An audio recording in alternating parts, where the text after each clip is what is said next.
Now, into the ticket office of Disneyland. Oh boy, let's do this.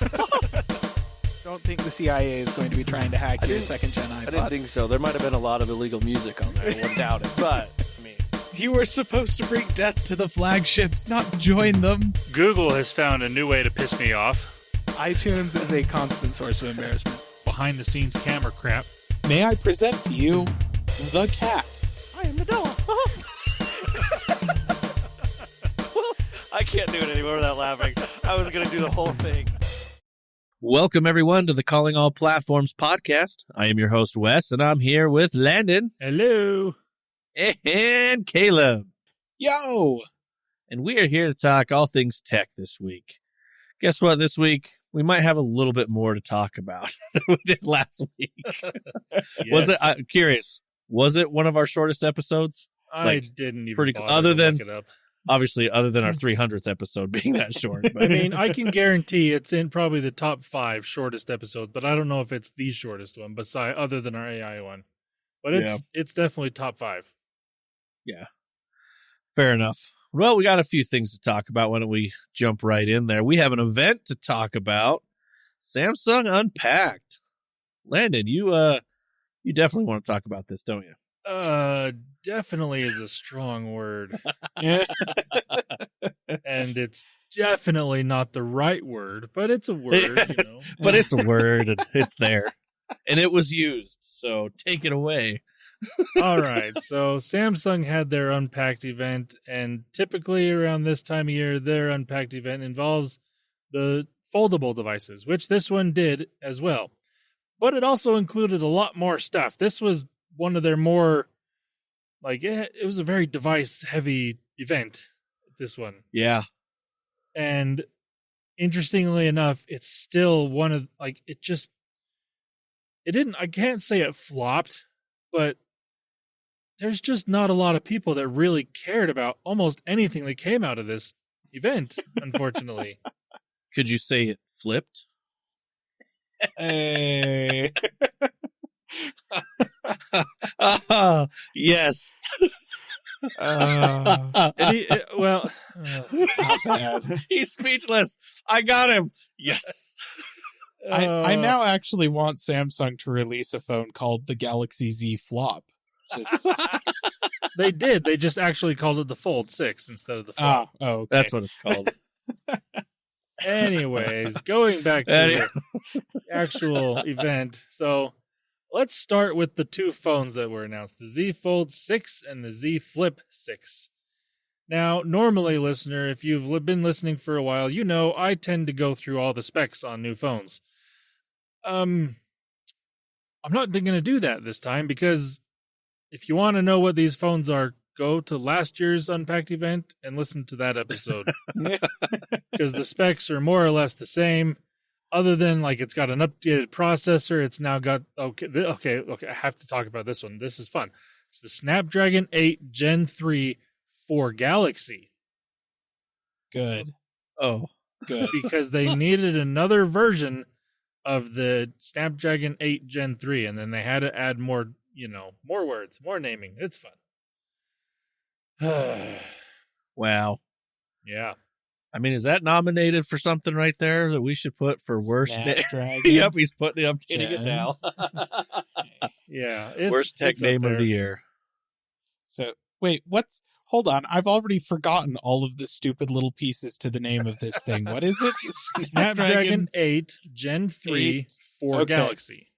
8 Gen 3 for, yeah, so that's down. We'll make sure and include that as an option for the worst tech name of the year. Yep. Yeah. That was bad. But, I mean, other than that, majority of the specs between this year and last year's phones are very similar. They do have upgraded cameras, only in the fact that their sensors are different than last year. And as we've seen in different videos and reviews about these, or hands-on reviews about these phones, is basically they are the same sensors that are in the main Galaxy S phones. So if you want to know more about those cameras, there you go. You can watch those reviews because they're going to be the same. The battery the battery on these phones, I think, is a little bit bigger in the flip phone, if I remember correctly, but not by much. And the battery in the fold, I think, is the same.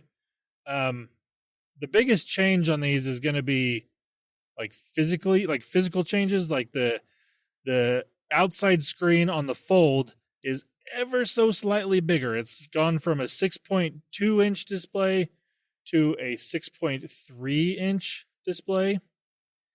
And it is also a slightly different aspect ratio. It's gone from a 23.1 to 9 or by 9 to 22 to 0.1. I don't know. It's something.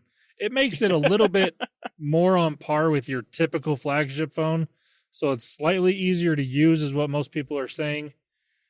But it's still that really tall, skinny type phone. Whereas like your Razr or, well, I guess this is the Fold. So not the Razr. You can't compare it to that. But the OnePlus Open has the phone that, or has the outside display that is very similar to a regular phone. And then the Pixel Fold has a phone that's a little bit shorter, but still more similar to a regular phone. So those are your ones you want to compare it to. Most people still definitely prefer the OnePlus when it comes to the outside display. They actually say you can use it like a normal phone, and it feels like a normal phone, and it acts like a normal phone. Whereas like the Fold 5 and previous and everything, most people are not big fans of using that outside display. They want to actually open it up and use it, which is okay. I guess that's kind of the purpose of the phone. But I still think I would prefer to use that outside display as the majority of your use case, and then open it up to the bigger display when you want a bigger display. Not use the bigger display all the time. That just seems like a waste of an outside display, in my opinion. But yeah, there's really not a ton of difference here. The biggest difference, other than the outside, like the shape and whatnot, is the price. Because they upped the price on both of these phones $100, which they were already expensive to begin with. So the Fold is now starting at $1,900, and the Flip starts at $1,100. Boy, that Razr is looking better and better. Right? I mean, it really, especially, like, that's the other thing with the flip phone. They didn't make the cover display any better on the Samsung one. It's still got that weird camera cut out on the bottom, so it doesn't cover the whole outside of the display. And it's nowhere near as usable. Like, the Razr phone, you can basically use that outside display as you can do anything on that outside display that you can do on the inside, just in a smaller screen size. Whereas Samsung, you can't do that unless you do this weird hack thing that I don't even know exactly how you do it. But even once you've done that, you can't still fully utilize that outside display. And I don't get what Samsung's doing here on the software side of things when it comes to these phones. Initially, they were definitely the best foldable phones to buy because the hardware was really good, the display is really good, the software was at the time really good. Well, good for a first generation, second generation foldable phone. But they haven't done a whole lot to make it any better over the years. The hardware has definitely gotten better. The hinges on these phones are the best that they've had so far from what I have heard. But it's just software side of thing, like your general use case of like when you're using this phone is just not gotten all that much better over the years, which is really unfortunate. Samsung has been one of those companies that kind of tries to lead the way in certain things, especially when it comes to new form factors. And they did that for a long time.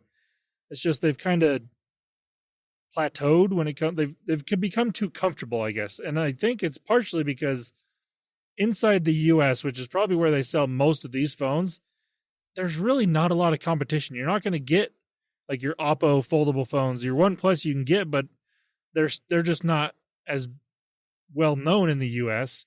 And Razr, yeah, that's definitely their most competition, but they don't have a foldable phone. They just have the flip phone.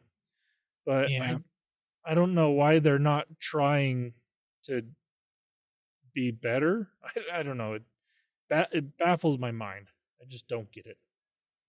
I have a sneaking suspicion that what it really comes down to is a lack of vision, because Apple hasn't made one yet. And so they're waiting. Like, they did it with the smartwatch as well, where they were first into the category and kind of set the standard, and then they just sat and released the same thing for several years, unsure of what to do, until Apple released one, and then they started changing it to match what Apple was doing. So yeah, and we'll get into more of that in a little bit, but yes, it's true. I mean, yes. Samsung, you dorks. They've just become very complacent when it comes to most of their hardware, and it's too bad, because Samsung, if you go back like about 15, even 10 years ago, Samsung was making all sorts of random cool phones. Like, I remember they had a smartphone with a projector built into it. Oh, that's right. The Galaxy Beam. It was a terrible idea, but they made two of them. They made two of them. That's, it's like they freaking tried it. Good job. Yeah. Like, I appreciate when Samsung tries stupid things, like putting a spy camera onto a wrist and then featuring it in a commercial of a dude creepily taking pictures of a girl on the slopes all day at a ski resort. Yeah. Super creepy, awful decision, Samsung. Yeah, that was the first smartwatch they came out with that had a camera on it. The next one did not have a camera on it. Yep. That's the thing. We're still talking about it. It's memorable, We don't only remember the time that the Note 7 exploded and caught people's plane bags on fire and stuff like that. It's, we also talk about the weird hardware stuff that Samsung has done over the years, some of which turned out to be really good ideas. Yeah. Like the S Pen. Not going to argue with that. Yeah. Turned out to be a winner. Apple makes one now. I mean, yes. But the unfortunate thing about the S Pen is it doesn't come in the fold. It works with the fold, but they still, for some reason, in a much larger phone, don't have space to put an S Pen in the device like they do on the Galaxy S24 Ultra Giant Pro, whatever they call it, name phone. Yeah. Which is a bummer, because it makes so much sense. I know, it really does. Whatever the case, sometimes their weird little hardware gimmicks turn out to be actually really good ideas that they can iterate and improve over time and turn into this cool feature that people really attach to. And, Samsung, we need more of that. You can't just sit there and wait for Apple to come along and fix all of your weird usability mistakes and then just copy whatever it is they do. Like, you've got to try and fix them yourself. Yeah. You can do it. You're big enough now. You have the money. Yeah, I don't understand these phones. I guess, obviously, if you have the 5th generation or even the 4th generation, I don't feel it's necessary to upgrade to these phones. If you're new to the foldable devices, the main benefit to Samsung hardware over other companies is going to be the fact that you're going to get software updates for 7 years, basically. That's what they've promised. So you're going to be getting those upgrades, which is good. That's pretty much the only benefit. And the camera. The cameras are going to be good on these phones. Yeah. But other than that, almost any other company that makes a foldable device is going to be a better experience. It's like, at least when you're like, in my opinion, it's going to be the OnePlus Open on the fold side and the Pixel Fold as well. And then on the flip phone side, you're looking at the Razr. And every single one of those options, I think, is a better usability experience. And even on the Pixel Fold, the cameras are going to be as good. So even then, and the software upgrades are going to be there as well. So I have a hard time recommending Samsung foldable phones to hardly anybody, unless you are just dead set, absolutely love the One UI experience. Then okay, I guess go for the Samsung. I don't know why you like it, but some people do. And so maybe if you're in that ecosystem already, then okay, stick with it. But other than that, I just don't. I have a hard time recommending these phones to anybody. Yeah. But yeah. that's kind of unfortunate for Samsung. But there are more things to talk about because they, like I said, they had all the hardware at this event for some reason. The next couple things I want to talk about, they announced two new watches. They announced the Watch 7 and the Watch 7 Ultra. And you know, it's funny because obviously the Watch 7 Ultra is to compete with the Apple Watch Ultra. And I hate that they also named it the watch. Name. I hate that they named it the same because now you actually have to say the full name of both devices, and that is awful. Yep. Naming it should be easier than this, but apparently it really should. Honestly, at this point, tech companies just start giving them like names. Like Samsung, you could just call this the Watch Charlie, and that's fine. Just call it Charlie. Yeah, the Watch Charlie. That would be great, actually. Don't even call it the Watch Charlie. Just call it the Samsung Charlie. Samsung Charlie. You have to just know that it's a watch. I would love that. And man, that would be great. I mean, it wouldn't be less user hostile than the current naming scheme. So true. It's still less hostile than Sony's users or naming. Oh, that's true. That's true. Actually, it's not worse. It's not better, but it is funnier, and it's not worse. So why not? Just do it. I like it. Whoever came up with the idea for that device, they get to name it. It's their name. Like it's named after them. Ooh, yeah. Which would be even more fun with a company like Samsung that's based out of Korea. It'd be hard for us Americans to pronounce the names. Great. Oh, it'd be amazing. I would love it.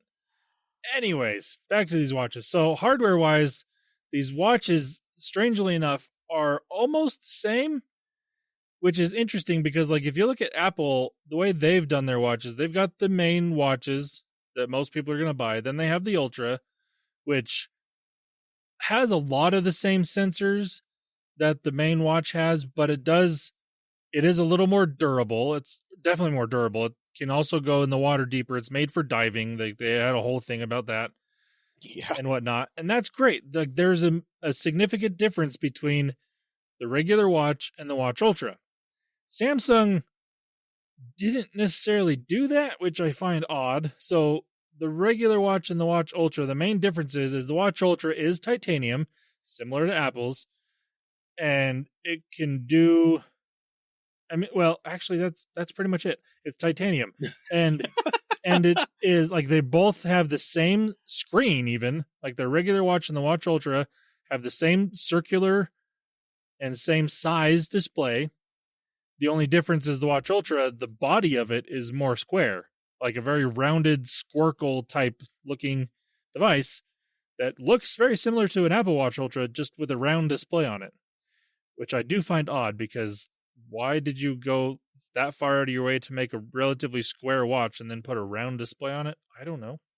That is so backwards. I do believe that they said, I didn't watch the event, but I do believe that they said that the corners are bigger that way to help with impact.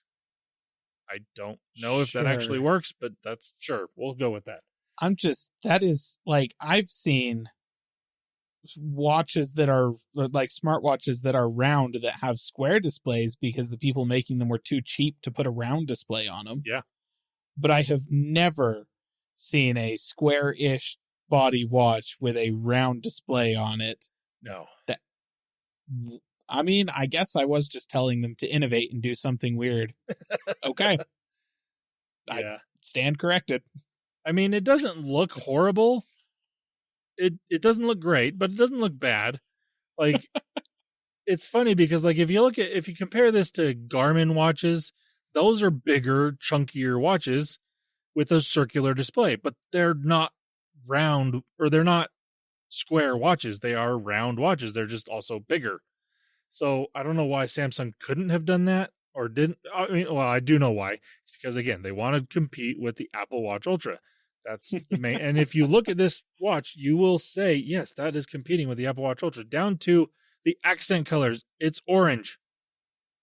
Like, yeah. The only differentiator here is that they have two colors, whereas the Apple Watch Ultra only comes in that titanium color. This comes in that titanium, silver, white color, and also black. So there's that. But again, the accent is orange, even down to the action. Oh, wait, nope. They don't call it an action button. Don't call it that. It's the quick button. Samsung calls it the quick button, which I also want to put that down in the terrible names because that is action button. I don't love that name, but I like it more than the quick button. Yeah. It performs an action, right? It's a button, you push the button, and action happens. Yeah.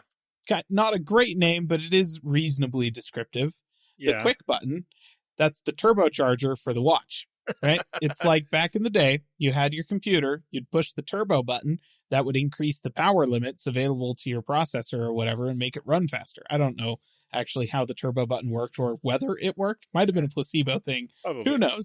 But that's what the quick button says to me. It's going to make your watch go fast, or maybe it's going to make you go fast. It's going to shoot needles into your wrist and inject adrenaline directly into your bloodstream. That's what the quick button does. You know, that like, might Samsung, be worth it. What is this button supposed to do? I'll tell you what it does. Just name it that way. It does exactly what the action button does on the Apple Watch. Yeah. You can set it up to do any specific task that you want it to do. And from people that I've heard have used the watch so far in their hands-on stuff, it's unfortunate. Like Samsung has 3 buttons on the one side. There's a top button, a middle button, and a bottom button. The middle button is the quick button, which is fine. But the problem is that most people, when they're using this watch, they go to push that button to go home because makes sense. The middle button is the home button, or the dial. Like that's what this is. It's the round circular dial button goes home. But no, that's not what this button does. This one is the quick button that does something else. So you might be inside of an app and then you want to go to your homepage. You hit that button and you opened up something completely different. You didn't go home. Yeah. Jeez. Yeah.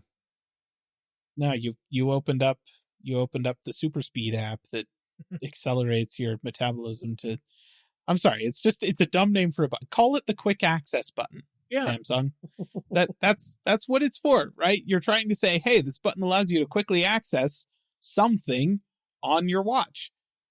Quick access. Don't just the quick button. Really? It's the Nestle quick button. Yes. Nesquik. Nesquik button. This is our collaboration. This will make you a chocolate milk really fast. Honestly, you could probably program it to do that. You just have to set it up to, work with with some kind of smart home blender or something like that. Yeah, it'll just automatically make you a protein shake or something. I don't know. Okay.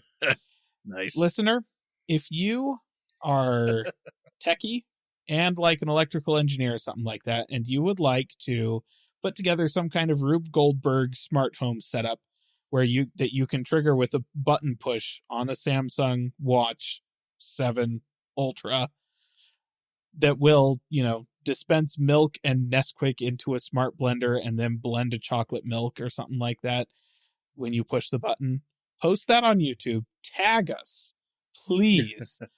I want to see that. Yes. And I will, if you do that, I will forgive Samsung for the naming for this button. And for all future names forevermore into the future, Samsung gets a pass if you do this. Make a Nesquik button happen, listener. Please. Oh, that would be amazing. That would be cool. Yeah. But yeah, that's the Galaxy Watch Ultra. The other differentiator between the Watch Ultra and the regular Watch 7 is the bands. I mean, technically, yes, you can use Samsung bands can go back and forth between these watches. But the benefit to the regular Watch 7 is you can use a standard 22 millimeter watch band as well. You cannot do that on the Watch Ultra. It only uses proprietary Samsung watch bands. Good. At least for now. I mean, there might be down the road, someone will make something that'll click into this watch to be able to use regular watch bands. People have done it for the Apple Watch. So I would imagine it probably will happen with this one. But at the moment, you can only use proprietary bands, which... Yes. That sucks because they're going to be expensive. Their journey to the dark side is now complete. Yes. Well, actually, we'll get to that with the earbuds. Oh, all right. But yeah, so that's the Watch Ultra. It does have the 100-meter water depth, similar to the Apple Watch Ultra, but at the same time, so does the Galaxy Watch 7. So you don't really even need the Ultra Watch to do that. Again, features that are not different. I don't fully get it. The biggest benefit to buying the Galaxy Watch Ultra over something else is if you're in the Samsung ecosystem, it'll work a little bit better. Initially, we'd thought that all these new watches only worked with Samsung phones, but they have come out and said, no, this will work with other Android devices just fine. But you do have to download the Samsung Health app on those devices because it only works with that. Awfully enough, but that's what it is what it is. And I don't know why Samsung has to do things like this, but they do, I guess. Now that's where they're at. They're just Apple 2.0. Which we didn't need another Apple. I mean, we have one that's already annoying enough. Why did Samsung Apple have to 2.0 implies that they've somehow improved on what Apple is doing. They haven't. That's fair. It's not an upgrade from Apple. This is at best a side grade. Yes. They're just doing the same thing as Apple is doing, but branded with a Samsung logo. Although that being said, this watch is $150 cheaper than the Apple Watch Ultra. This one starts at $650 instead of $800. So they have that one up on Apple, but that's it. Better freaking. It's apparently not different than their normal watch. So yeah. The biggest thing here is going to be durability. I can't remember if battery is going to be better on this one. I don't remember if the battery is bigger on the Ultra than it is on the regular watch, but the durability is definitely going to be better because it's titanium and it is a sapphire crystal covering the display instead of just regular glass. So durability wise, it will be better. Other than that, feature wise, it's really basically the same watch. So those are the new watches. Now, on to more Appleification. Applifying of Samsung. The Galaxy Buds 3 and Buds 3 Pro. They're AirPods and AirPods Pro. Yay. More or less. I mean, I don't blame Samsung for copying the shape here. This is one thing that Apple did do right the first time in their earbuds. The stem shape, so many companies now are copying that. Not only because they want to copy Apple, but also because it just works, and it works well. The fit is really good. They're comfortable. They function really well. Most companies, you're either getting ones that have the stem on it like this, or they're just the round earbuds that you shove into your ear, which also work fine. But Samsung has now switched over from doing the circular earbuds that you shove into your ear to the ones with the stem. And there are a few little things. They don't fully look like AirPods and AirPods Pro, but they're very similar down to the point that the Galaxy Buds 3 are your cheaper, they're very similar to AirPods in the fact that they don't have the little rubber or silicone thing on it to go into your ear. They're just kind of pushing sound into your ear through lightly, I guess. And the Pro comes with those little silicone caps that fit in more, encompass the inside of your ear a little better, keep the sound in a little better.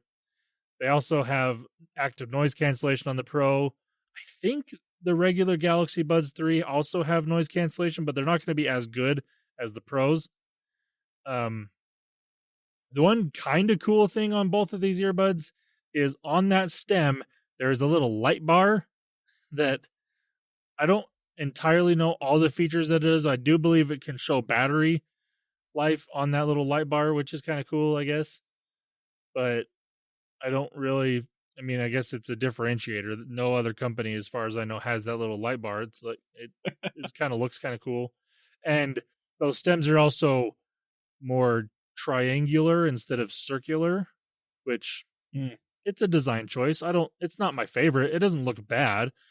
It's just, it's different. So they do stand out a little bit. They're not too bad. The prices on these, the regular Buds 3 will start at $180, And the Buds 3 Pro start at $250. So very on par when it comes to what they're competing against in pricing and the features that you get.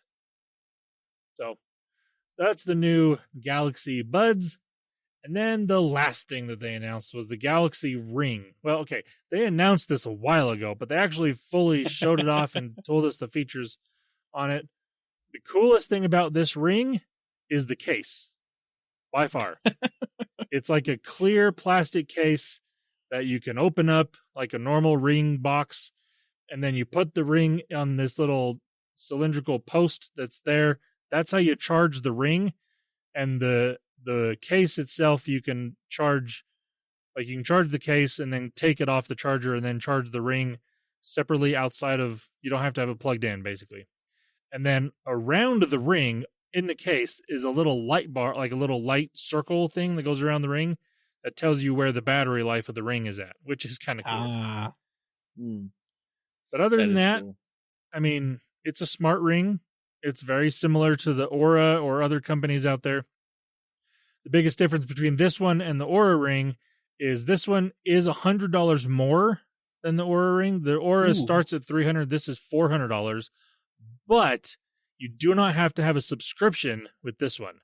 The Aura ring, you do have to pay $7 a month to use all the features on it. This one, you do not have to do that. It just uses the Samsung Health app. So there is that little benefit. So eventually it will be cheaper than the Aura because you're not paying for that monthly subscription. Yeah. I mean, so long as the battery lasts for longer than a year before it completely craps out, then it'll pay for itself eventually. I mean, I would imagine the lifetime of the battery is going to be a decent amount. Most of these smart rings are. You'd think so. Yeah. You'd hope so. I mean, the regular battery life, they say up to 7 days on one charge, which is pretty good. That's decent. So yeah, if you're only charging it once a week, then the batteries should last for a little while, and not having to pay a $7 a month subscription fee. Yeah, there's value to that.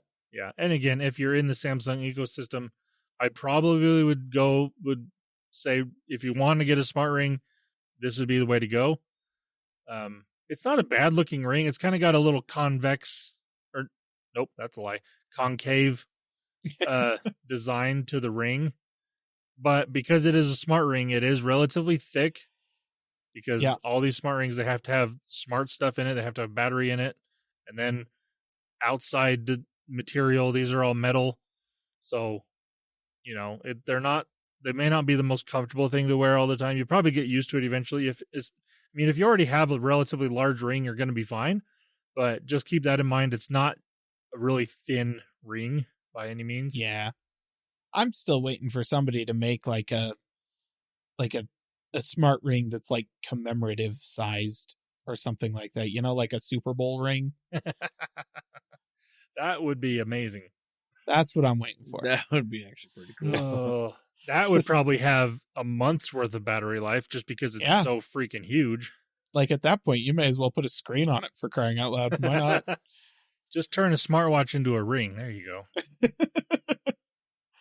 You know, I'd be willing to bet that there's some sort of watch band that turns a watch into a ring. I haven't looked for it, so I don't know, but that would be amazing. Yeah, let me just pull up AliExpress real quick. Or you know what, Caleb? Just 3D print one. There you go. Anyways, that's really all I really care to talk about with the Galaxy Ring. I don't know a ton about these smart rings. They are relatively good when it comes to sleep tracking. For women, they're good on the cycle tracking thing because of the temperature sensors and whatnot, but I haven't looked into these rings. I don't really care about them that much. The only reason I'm talking about this one is because it was part of this event, and it's Samsung. Other than that, it's your typical smart ring. So if you're in the market, there's another option for you, I guess. So, found one. Oh, that didn't take long at all. No, it didn't. It was, it was on the first page of results on AliExpress for smart ring. And yeah, it's just a big honkin', just a huge flipping ring with a little screen on it. That's amazing. I hate that so much, but I also kind of love it. That's great. But yeah, that's the Samsung Unpacked event. for July of 2024, not August, because again, they had to move things up to make Google happy, to make Apple happy, and whatever. I don't really understand tech companies anymore. I don't think we ever will. No, I How don't long really we've been doing want this to, podcast? honestly. Well, I think that's the end of the Samsung Unpacked, unless anyone has anything else to say. Okay, we'll go ahead and move on here. We have some Apple news. The full-on OS emulator hits the App Store.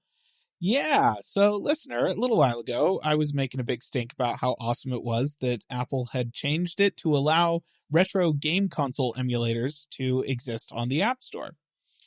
About the time that they made that policy change, an emulation app, I don't want to call it a game emulator, UTM-SE, submitted, the developer, what was the developer's name? Turing Software, submitted an emulator to the App Store, and Apple rejected it, saying, this is for game console emulators. What you have here is just a retro PC emulator. And so that doesn't count. They did manage to do a rework of it, and get it accepted by Apple. So to be clear, if you would like to use this to emulate retro PC games on your iPad or iPhone, you can. You can also use it to run, like, I don't know, old versions of Word in Windows XP if you want. It's just an OS emulator. Like, you can run, It doesn't actually ship with any of the OSs that can be emulated through it, but it'll do old versions of Windows, like Windows XP and older. It'll do versions of Mac OS, I think, like Leopard and older and stuff. It'll emulate stuff that was designed to run on x86, on PowerPC. There was another PC architecture that it supported, and I can't remember what it was, but point is, you want to run Windows XP on your iPhone. Not only do you not have to jailbreak the iPhone now like you used to have to do, you don't have to be a developer either. You can just download a free app and then load up an image, and hey, Windows XP.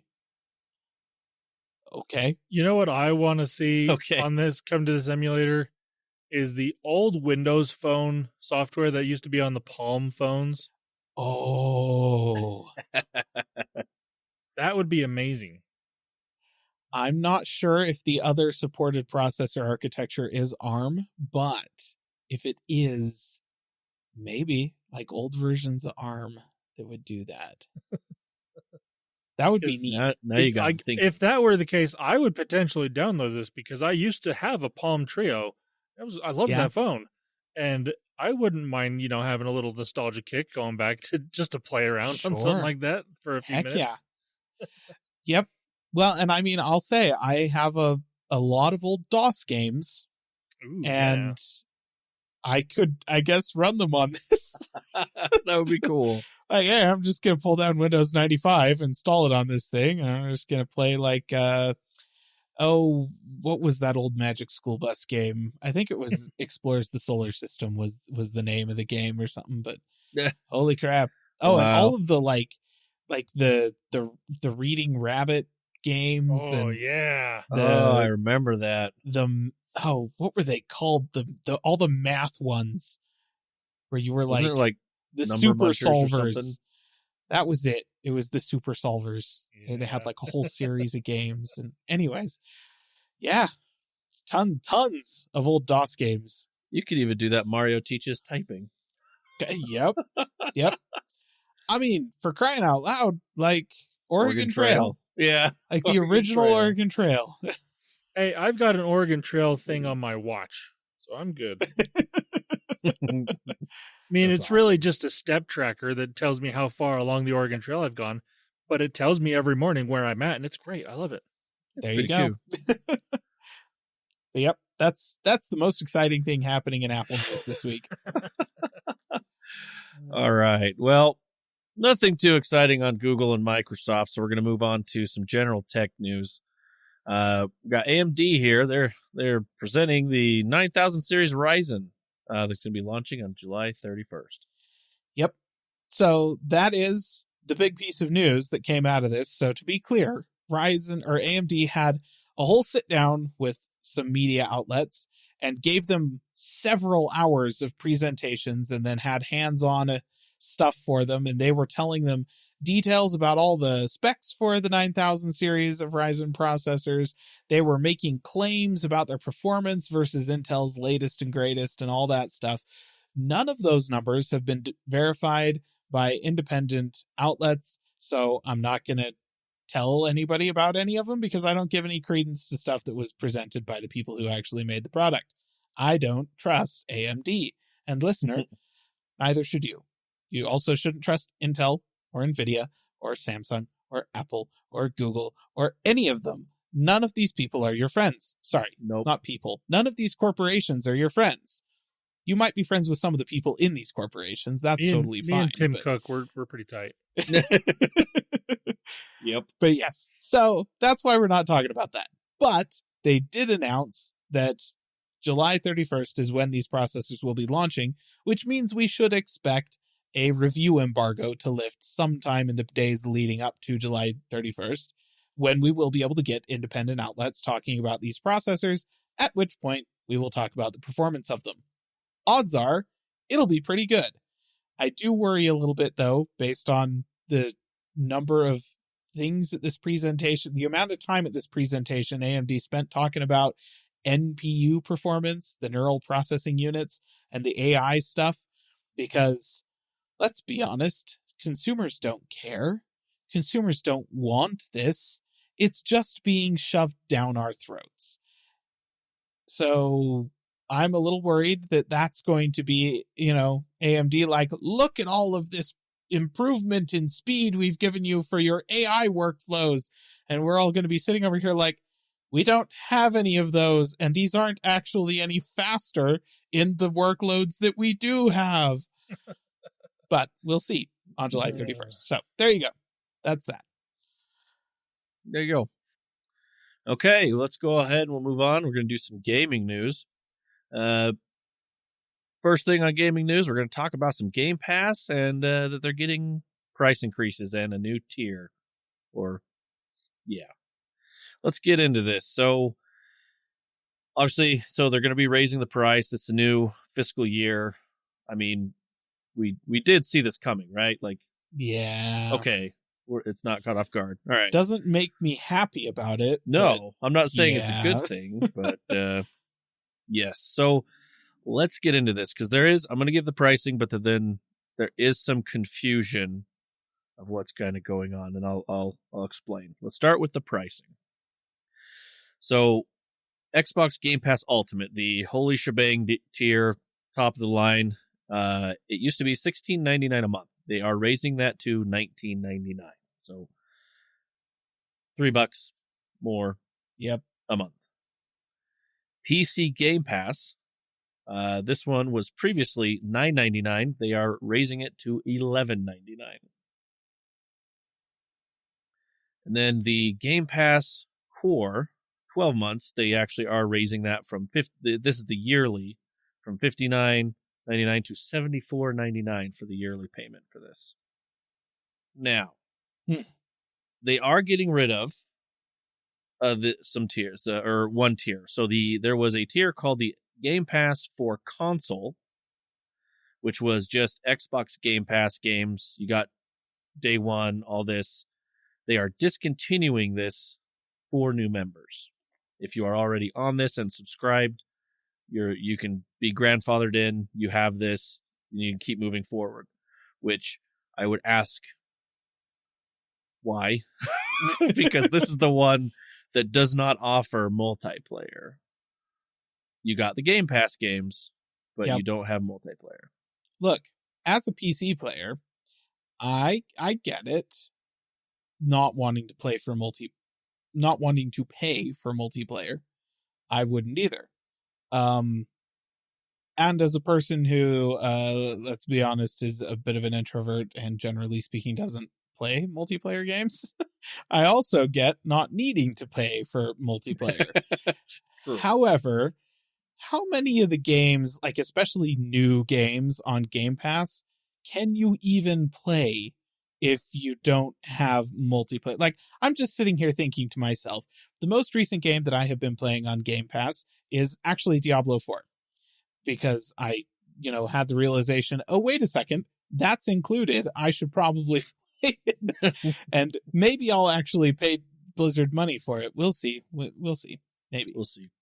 But I've been playing that, and that is an open world RPG, yeah, it's got kind of a single player story that you can engage in, but it's also an MMO in that there is world events happening around you and a whole bunch of other players running around in the world with you and that kind of thing. And I'm sitting here thinking, like, is there an offline single player version of that game? Because I don't think there is. I don't think so. I think you have to be online to play that. Now, Diablo 3, there was, right? There were some online bits, there were some offline bits, and there was totally a fully offline version of that game. Yes. But I don't think that's the case for Diablo 4, and so many new games are that way. So, I get not wanting to pay for multiplayer. I get it. I'm just confused about what benefit you're actually getting from paying for Game Pass at all in that case. It's just a bunch of older games, right? Like, that's what you're getting, I suppose? Yep. Yep. So, if you want to stay on that on your console, you can. You just have to keep the subscription up with automatic payments and with the renewal enabled, and you can keep that subscription. So they are changing what they call Game Pass Core. They are changing that to Game Pass Standard. So this is going to be, in the next couple months, it says they will be launching this, and this is going to be the $15 a month tier. That will include Xbox Game Pass core benefits, all the hundreds of games, though they are changing it to where the day one releases won't be available on this tier. So day one, that was the big toting for, this will release on Game Pass. You'll have access to it if you have Game Pass for a lot of things. This one will not. You also will not have EA Play on your library. And it will not include the Xbox Cloud Gaming or Game Pass perks and quests and discounts on games. So these benefits will only remain available on Xbox Game Pass Ultimate. So, but you get your multiplayer. Yeah. So it's the standard, which is you get multiplayer, you get Game Pass games, but you won't get like day one releases. They have not said when. They haven't given a date. It's kind of more, they said this will be a case-by-case basis on games. So I would assume, say, let's talk a big one, Call of Duty. That comes out, you may not be able to have access to that maybe 6 months later. Yeah. So so that's the Game Pass standard there that they're adding, which is, I believe they said in September sometime. On there. So yep. So kind of confusing, kind of some changes that are coming. Obviously, price increase, but the one that didn't get the biggest one was obviously PC Game Pass, because I bet they probably still see some growth there that they can try to pull people into. I mean, most codes I see anymore for any kind of thing is always a PC Game Pass thing. Yeah. So they're really pushing it. But I will say, it is so much harder to get rewards points via like Bing searches and stuff like that than it used to be. And my PC Game Pass is probably going to lapse. Yep. I'm going to run out of free months, and I'm not going to pay for it, I don't think. Like, it's a good deal. It's a good deal if you don't have a library of literally hundreds of other PC games that you haven't played yet. True. And I I don't know, for basically for the price of a year's worth of Game Pass for PC Game Pass, I can buy, if I'm shopping sales and using like Humble Bundle deals and stuff like that, I could buy I'm trying to think, probably like 40 or 50 games. Yeah, is it 100? If that's $120 Yeah. a year. Yeah.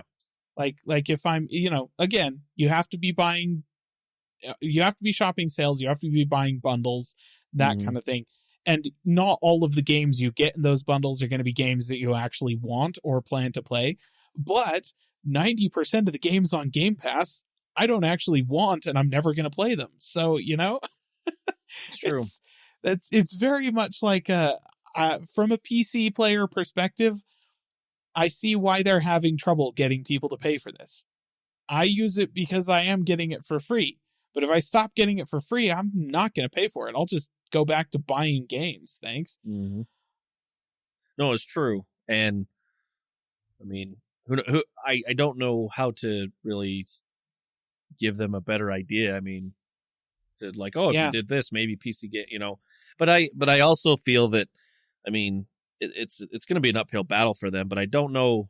I mean, they got to be smart enough to realize that, I mean, if they really pushed PC Game Pass, like they're going to be pushing against Steam. Yeah. And I don't think they want to do that right now. Like, I don't think. I think they know that this is an uphill battle. And I almost feel like they're offering PC Game Pass almost as a way to sweeten the pot for Game Pass Ultimate. Because Game Pass Ultimate includes PC Game Pass, does it not?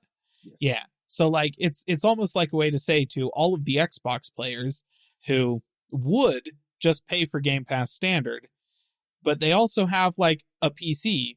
They're like, oh, well, maybe I should play for Ultimate so that I can also play all of these games on my PC if I want. Like it's almost like it exists, like PC Game Pass exists to sweeten the pot for Game Pass Ultimate to get Xbox players to upgrade to that. And they're also like, well, if we can get some PC players to subscribe to PC Game Pass, then that will also help. Yeah, I think that's just PC Game Pass is just a stepping stone. So obviously, they want everybody obviously on Ultimate, but I was just looking. Okay, yeah, EA Play does come with PC Game Pass, but the cloud gaming does not. Does not. Okay, I was just kind of looking to see if they changed. This is coming off of their actual app here. Yeah. I wanted to see. But I have heard that they're looking into just doing even just a cloud tier of it. So who knows? We'll see. I feel like maybe they're gonna try and push the cloud stuff more. I mean, they just made partnerships with Amazon. They're slowly making partnerships with NVIDIA's stuff. I can't think of GeForce Now. Is that what it is? GeForce Now? Yes. Yeah. And they're making that, with BattleNet or Blizzard games and all the other stuff. So I think they're pushing that more because I feel like they don't want to hurt Steam in a sense. Like they don't want that at all. So I think that's me just thinking. I think that's where they're going to try and push first. Yeah. Really. So, but overall subscriptions, it sucks that it's going up. I mean, those of you that decided to prepay, 3 years ahead on whatever method of doing it, great, you got a good deal when it first started. I mean, but things are changing just for that, and I would assume, I wouldn't think that it would go up anymore here. I think this is probably that because they did it last year, right before everything was okay with Activision Blizzard. Like they were still in the process of this may work, may not, but they did it last year. What was it, $1, maybe $2 or something? So they did it again this year, and I feel like that was kind of the, hey, we might need to push this just to, I don't know, who knows what with corporations and needing money, but yeah, so that's really all that's there. So just keep an eye out and just know that if you do go for that standard tier, you may not be getting games day one. So if you were looking forward to, say, Age of Mythology, it's very possible you won't get it day one if you're on that tier. Who knows? But like I said, it's case-by-case basis for each game. All right, moving on. This one was a quick one I thought was interesting. Those of you that use Microsoft Rewards and their auto-redeem stuff, they are taking away the auto-redeem for Game Pass Ultimate and PC Game Pass. What the auto-redeem basically did is if you set it up and said, hey, I just want to auto-redeem this with my points every month, they would give you a discount on that. So a normal redeem for 1 month of Game Pass Ultimate was 12,000 points. This would lower it down. If you just auto redeem it, it would be 10,500. So they're just taking that away. At first, I thought when I read it and the way they presented it was that you couldn't use your points to redeem PC Game Pass or Ultimate or any kind of subscription. And I was looking through it. I'm like, wow, I didn't realize they would do that, and I might not be doing Microsoft points anymore. But then I dug a little deeper, but it does show. It says you can still use the redeem. They're just taking the auto redemption thing away. So, yep.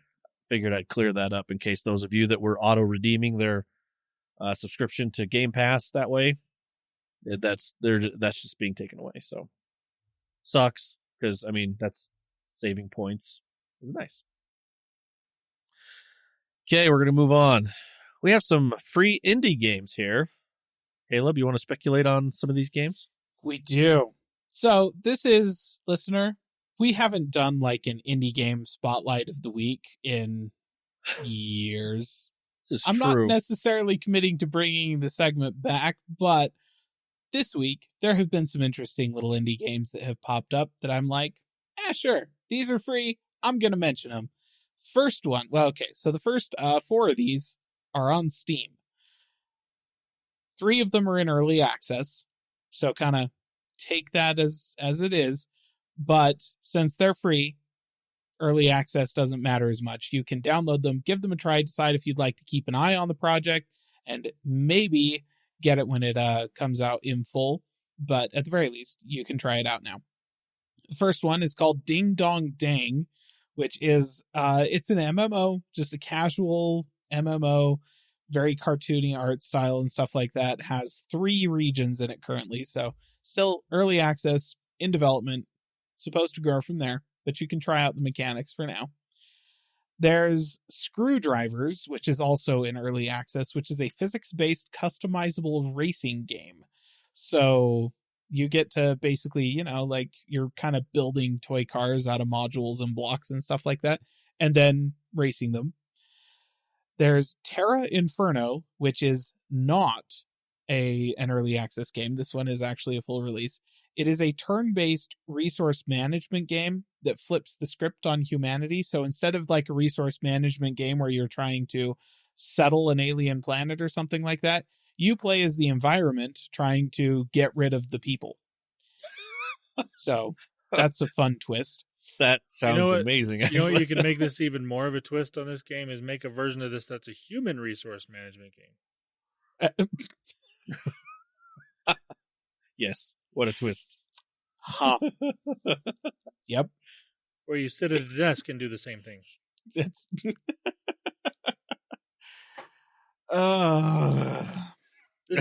This is my type of input, listener, into the gaming segment. I'm not doing that unless you're paying me at least $90,000 a year. That's just called a day job, Landon. Yes. True. And then we have Night Project that is in early access. It's an indie horror game, kind of like you're walking around trying to solve a mystery in a sketchy, spooky environment by interviewing people and trying to put clues together while being stalked by like a serial killer or something like that. The description was kind of vague. Horror games tend to be that way. And then this last one is what is currently the free game available on the Epic Game Store, which is, honestly, listener, if you don't have an Epic Game Store account just to get the free game every week or two, you should set one up, because I have not paid a single dime to Epic at all. I have like 40 or 50 games in my Epic Games library just by grabbing the free weekly games that interest me. Epic has lost so much money on me, and that honestly makes me kind of like warm and fuzzy inside. So there's that as well. But yes, so this one on the Epic Game Store, it's Floppy Knights, which is a tactics card game in which you are basically think Advanced Wars meets Hearthstone. So you play as a person who is using floppy disk creatures, so creatures stored on floppy disks, essentially, to build up a deck of creatures that you can use in tactics style, like Advanced Wars style battles. So that's actually really interesting. And, I have it in my library now, and I'm going to play it, and I think I'll probably enjoy it. So yes, there you go. 5 free indie games for you to check out if you're looking for something to play this week, listener. That's amazing. Those sound like really fun games. I want to check some of them out. Yeah. Especially the Terra Inferno one. That sounds amazing. Yeah. I'm definitely going to play that. All right. Well, let's move on. It looks like we actually have some Doom news. We do. Listener, this week, Doom modders are the best people on the internet. I feel like this is the most internet bit of Doom modding that we've had so far. You've seen Doom displayed on a pregnancy test. You've seen Doom theorized about being able to be displayed by E. coli. You've seen Doom powered by potatoes and, playable on a fully contained Lego console. These are all really fun, nifty, interesting things on which you can run Doom. This past week, someone ported Doom to a fleshlight. So I think maybe the biggest question I have about all of this is, why does this fleshlight have a screen on it? That's what I was thinking. Listener, we're not into that and have no idea. I don't understand what the function of that could possibly be. I don't know. Apparently, also worth noting, if you're in the market for something like this, listener, they did tie the gameplay into the vibration function of the electronics. So when you do get kills, it vibrates. So, man, if this is your kink, I guess more power to you. But, like, really? Use the rocket launcher. There you go. Doom modders. They are just peak internet always. As well as something else. We'll just say that. That's... I mean, why not? Why not? I guess. It's just... Once again, the modder who did this had to purchase this device. Mm-hmm. So, like, that does say something about them, and I feel like they're quite brave to put that information out onto the internet. We'll just put it that way. Yeah, I got no words. Landon, you got anything on that one? No. No, I don't. Well, way to end the episode on that one. Unless, Landon, you got one more thing to top that. I'm just curious. No. That's, Nope. Good. I don't. I don't want to hear what would top that. Yeah, I'm just curious, but fair. All right, listener. That's the end of our episode. That was quite the epic ending. Don't go look that up. Or at least have your safe search on, or something. That's probably a good idea. I don't even know. Anyway, if you want to get hold of us, you can over at our social media platforms, as well as callingallplatforms.com.